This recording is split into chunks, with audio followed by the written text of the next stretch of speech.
मैं 26 साल की हूँ। 2011 में चलती ट्रेन से मुझे कुछ बदमाशों ने, मैं वॉलीबॉल चैंपियन भी रह चुकी हूँ, 2011 में चलती ट्रेन से मुझे बदमाशों ने एक गोल्ड चेन पहनी थी, चलती ट्रेन से मुझे उठा के बाहर फेंक दिया था। लखनऊ से दिल्ली आ रही थी मैं। कंपार्टमेंट में बहुत सारे, जनरल कंपार्टमेंट था, बहुत सारे लोग थे, किसी ने मना नहीं किया। एक प्लेयर का जो स्पिरिट होता है वो अपने आप, जब कोई छीनने की कोशिश करता कुछ भी, वो देता नहीं है, तो मेरे में भी था। मैंने मना किया और उन्होंने मुझे चलती ट्रेन से, वो 4-5 थे, उन्होंने बाहर फेंका।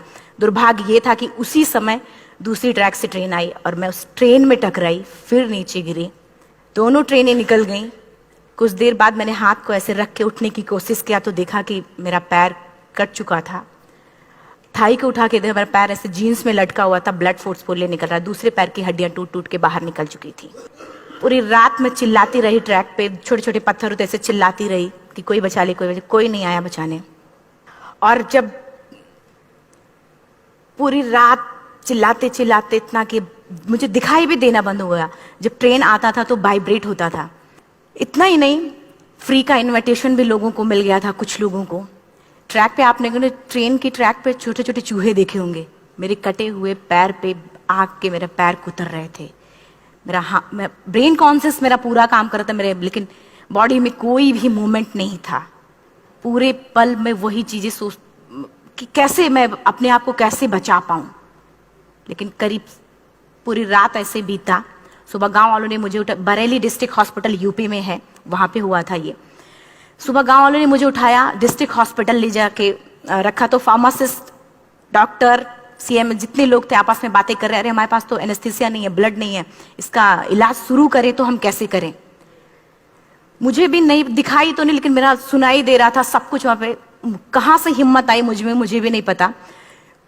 मैंने बोला वहां पे कि सर जब मेरा पूरा पैर कटा, तब मैंने इतनी देर रेलवे ट्रैक पे थी, मैं उस चीज को बर्दाश्त किया, तो अभी तो आप मेरे अच्छे के लिए मेरे पैर काटेंगे। शायद आपको यकीन नहीं होगा, या फिर कभी आप लोगों ने ये चीज नहीं देखी, कोई डॉक्टर या फार्मासिस्ट अपना ब्लड दे के किसी पेशेंट को बचाया।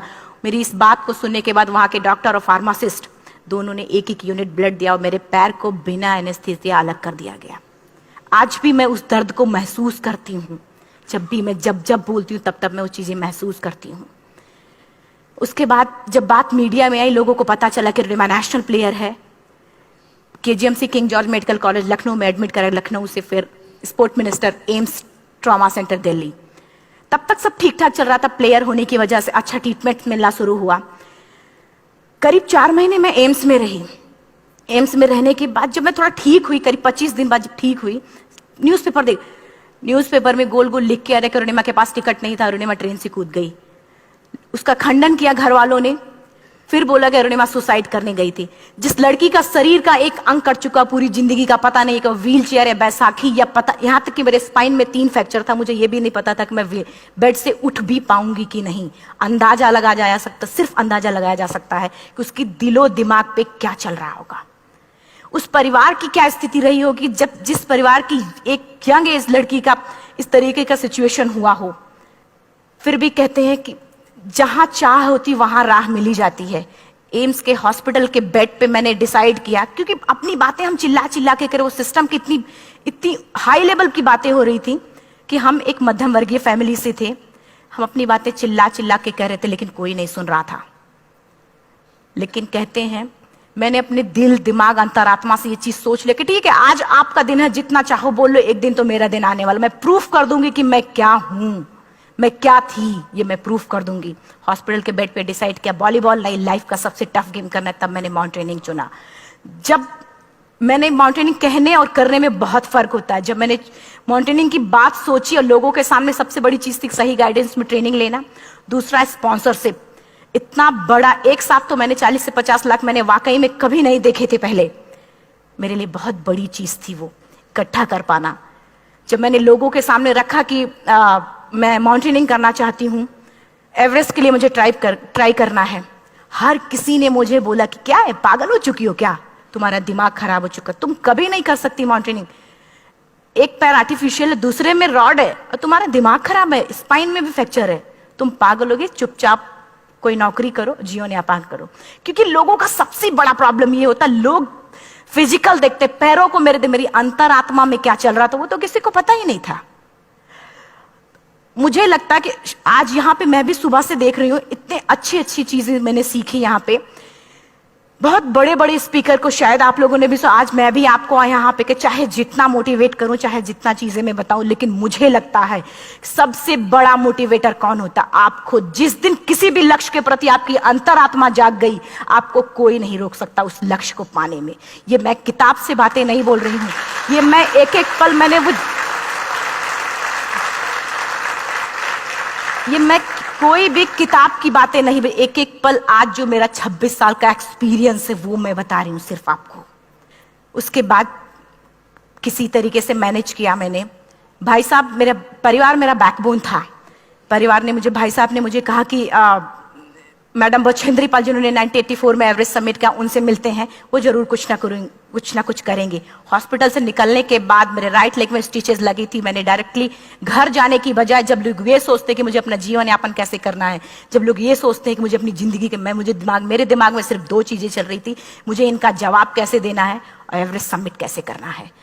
फर्स्ट तुरंत गए बछेंद्री मैम के पास। जब मिले, मैम ने फर्स्ट टाइम जब मुझे देखा तो उन्होंने कहा, अरुणिमा, उनकी आंखों में आंसू आ गए। उन्होंने बोला, अरुणिमा, तूने ऐसी हालात में एवरेस्ट जैसे दुरूह पहाड़ के बारे में सोचा तो तूने अपने अंदर तो एवरेस्ट फतह कर लिया, अब तो सिर्फ लोगों के लिए। मेरे परिवार को छोड़ के बाहर की पहली ऐसी महिला थी जिन्होंने मुझ पे भरोसा किया था कि हाँ अरुणिमा, तुम कर सकती हो। मेरे लिए वही बहुत बड़ी चीज थी। प्लानिंग भी कर ली, मैम भी मिल गई, सब हो गया। लेकिन जब उतरते हैं फील्ड में तब पता चलता कि हम क्या हैं। रोड हेड से मैं पहुंच गई। मैडम ने कहा कि ठीक है, तुम्हारे कहने, तुम्हारे सोचने से कुछ नहीं होगा अरुणिमा, प्रूफ करो कि कर सकती हो। मैंने कहा बस एक मौका चाहिए मुझे। वाकई में जब मैं माउंटेन में पहुंची, रोड हेड से बेस कैंप लोगों को 2 मिनट लगता था, मुझे 3-3 घंटे लगते थे, क्योंकि मेरे राइट लेग की हड्डियां भी नहीं जुड़ी थी। लेफ्ट मेरा आर्टिफिशियल लग चुका था, लेकिन स्टंप एकदम रेड, उसका मतलब घाव एकदम नए थे। मैं अगर पैर रखती थी तो मेरे पैर से जोर से अगर दबा देती थी तो पैर से मेरे ब्लड आने लगता था।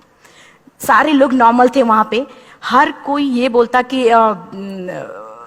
एक पीक के लिए जाते थे तो हर कोई मुझे ये बोलता कि अरुणिमा, तुम धीरे धीरे आओ।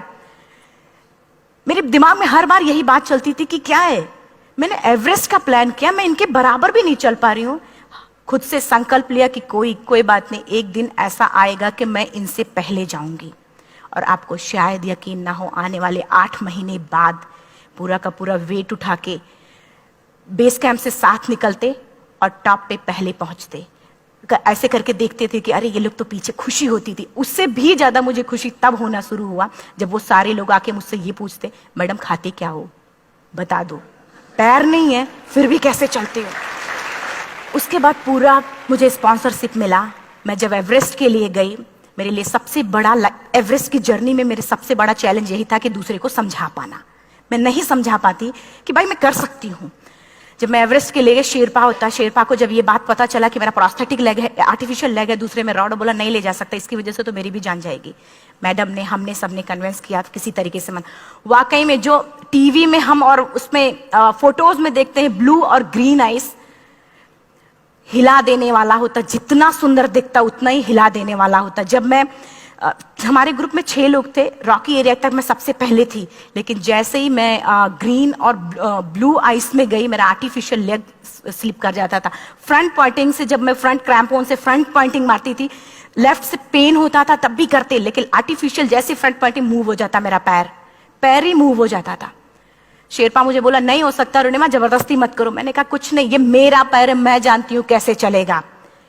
फाइनली 1, 2 बार, 3 बार करने, 4 बार, 5 बार होल हो जाता था। आइस थोड़ा टूट के निकलता था तो मैं वहां पैर रख के जाती थी। कैंप 3 तक ठीक था, प्रॉपर एक्लेमेटाइज किया अपने आप। कैंप 3 तक जनरली गए। बात जब कैंप 3 के ऊपर की होती है, साउथ कोल समिट, अच्छे माउंटेनियर, अच्छे दिलेर के हौसले धरे के धरे तब रह जाते हैं जब अपनी आंखों के सामने किसी को मरता देखता है।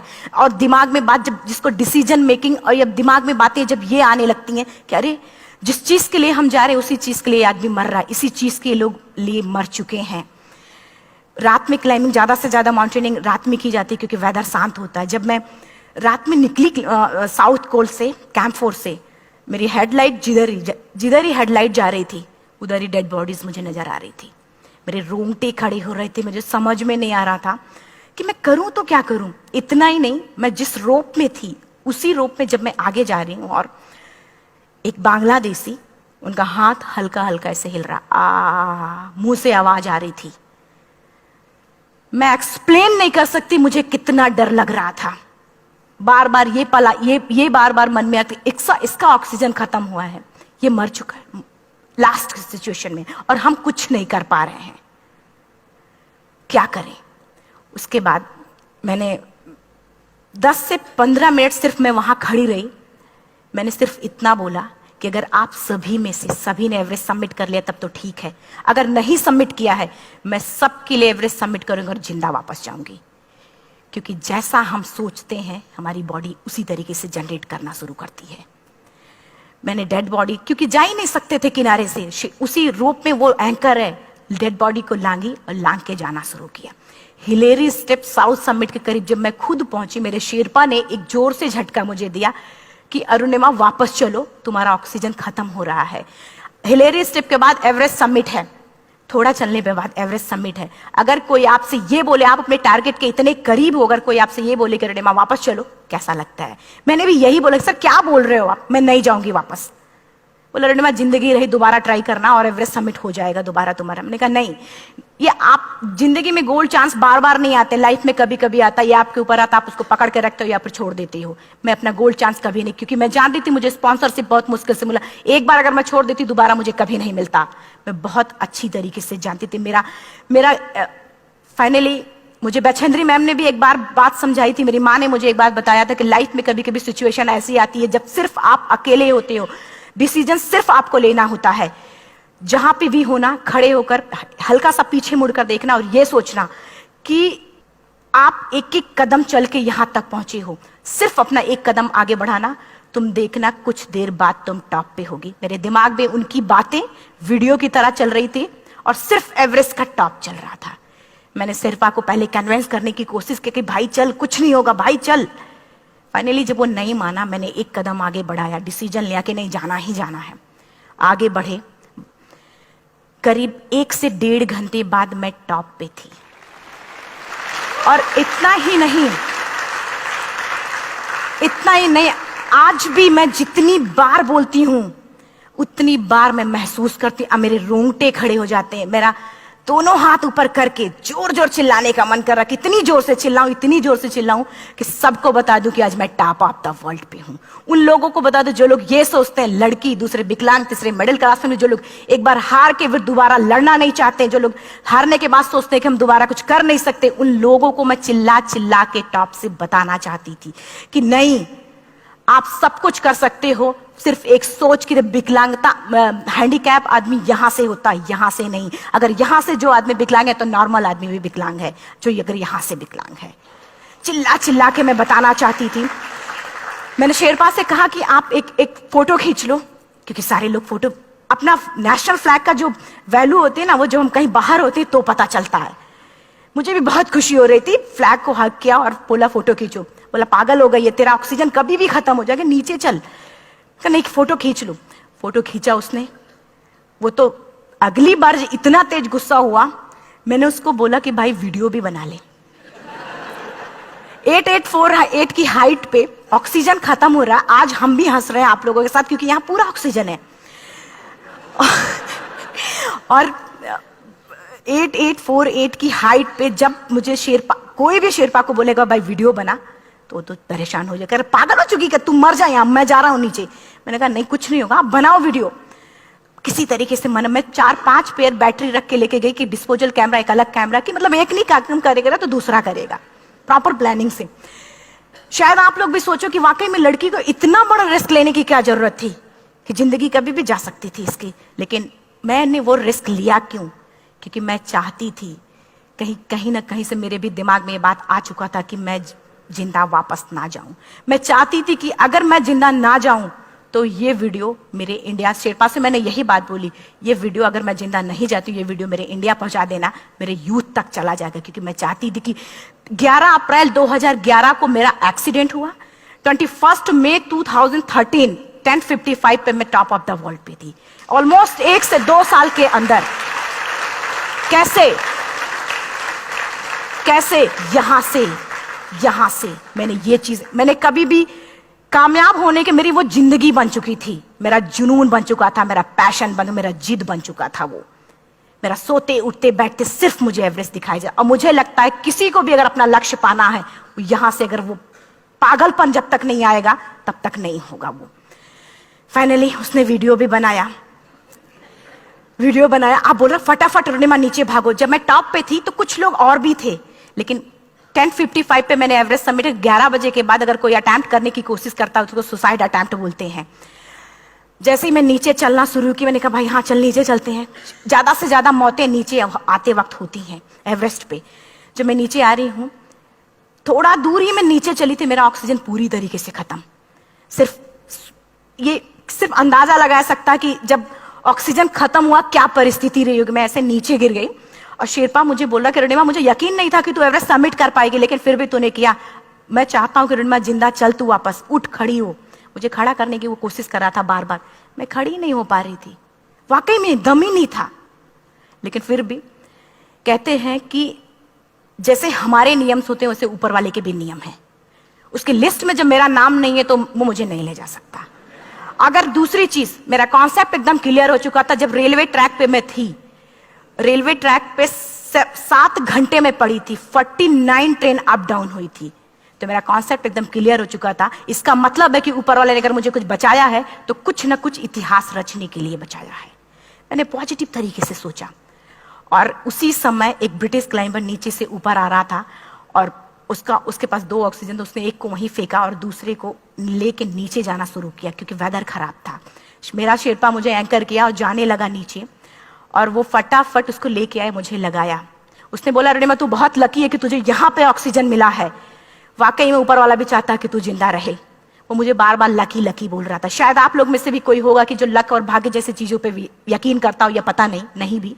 मैं किसी की भावनाओं को ठेस नहीं पहुंचाना चाहते, लेकिन मैं किसी भी चीजों पे भरोसा नहीं करती, क्योंकि मेरा मानना है कि लक भी उसी का साथ देता है जिसके अंदर जीतने का जज्बा है।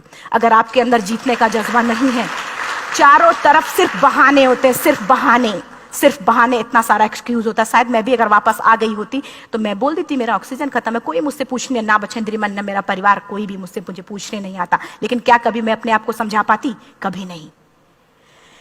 फाइनली जो भी था, लक भाग्य किस्मत में नीचे आ रही थी, बहुत खुश थी। माउंटेन, डेड बॉडीज, मेरा शेरपा, ये लोग थे। मैं किसी से शेयर भी नहीं कर पा रही थी कि अरे मैंने एवरेस्ट सबमिट किया, किसी से शेयर भी नहीं कर पा रहे थे।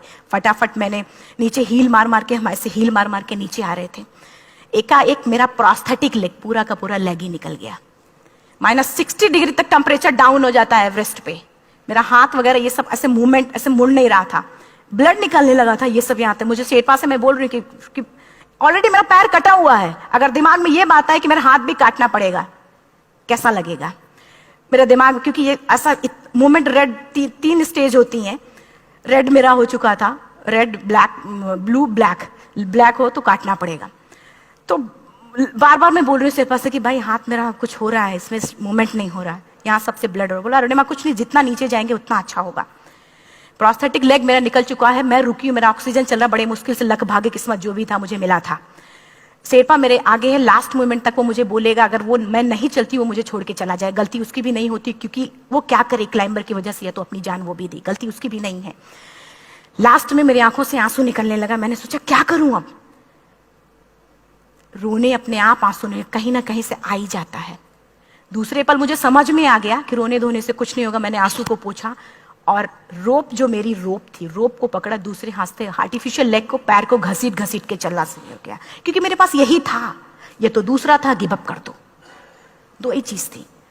पैर को घसीट घसीट चलना शुरू हुआ। कुछ दूर नीचे चलने के आने के बाद रॉक था, उसमें घुसे, पैर को खोला, सही किया, फिर नीचे चला। Camp 4 to summit to camp 4 3500 feet है, और इसमें टोटल जनरली लोग 16 से 17 घंटे में सबमिट कर लेते हैं।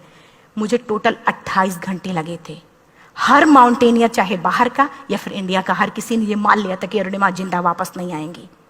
हर किसी ने ये चीज मान लिया था। लेकिन मुझे लगता, जब मैं वापस साउथ पोल पहुंची, जब मैं टेंट का जिप खोला, मैंने हर किसी ने कहा कि अरे तू यहाँ है, हम तो सब सोच लिए थे तू चली गई। हर किसी ने ये बोला था। फिर सब खुशी मना रहे थे हम सब। देखिए ये सब बताने का मेरा सिर्फ एक मकसद था कि सब कुछ हम में है, हम जैसा चाहे वैसा कर सकते हैं। ऑलरेडी टाइम हो चुका है। मैं एक चार लाइन की पंक्ति सिर्फ बोलूंगी। मैं एक्चुअली मेरा एम है कि मैं वर्ल्ड के जो कॉन्टिनेंट है, कॉन्टिनेंट के हाईएस्ट पीक समिट करूं।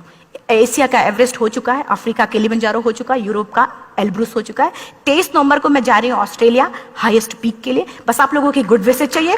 और 4 लाइन, अभी तो इस बाज की असली उड़ान बाकी है, अभी तो इस बाज की असली उड़ान बाकी है, अभी तो इस परिंदे का इम्तहान बाकी है, अभी अभी मैंने लांघा है समुद्रों को, अभी तो पूरा आसमान बाकी है। Thank you so much, thank you.